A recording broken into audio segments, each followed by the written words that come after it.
เป็ดปล่อยไว้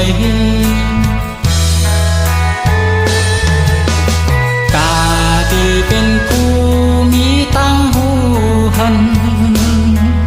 หุ่นเจอเฮานั้นผู้บ่มาสอนแต่ลูกเห็นอ่อนอันหูความกันและเลยอยากไว้สัง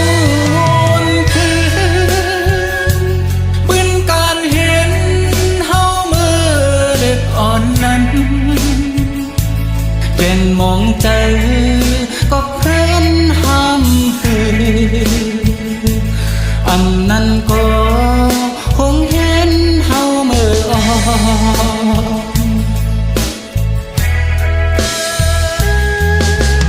กบนั้นสิใครย้อนความจูถึงผู้ของนำเขาจอยตัวเหตุตันเป็นหงเห็นเนอ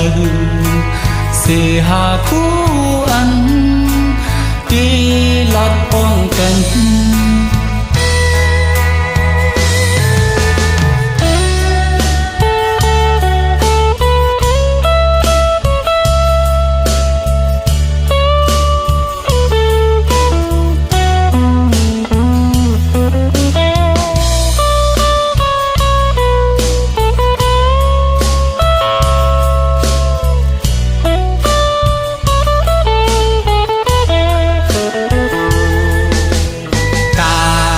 เป็นผู้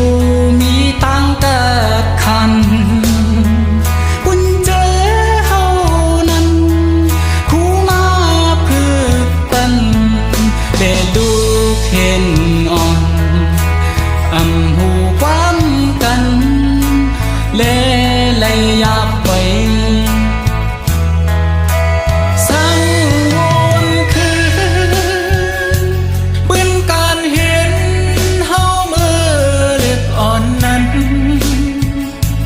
เกณฑ์มองใจ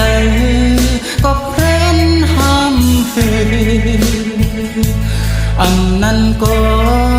คงเห็นเฮาเมื่ออ่อน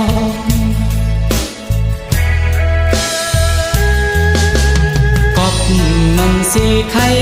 ย้อนความจูถึงผู้ของนำเขาจอยตัวเหตุปันเป็นหงเห็นมาสิหาคู่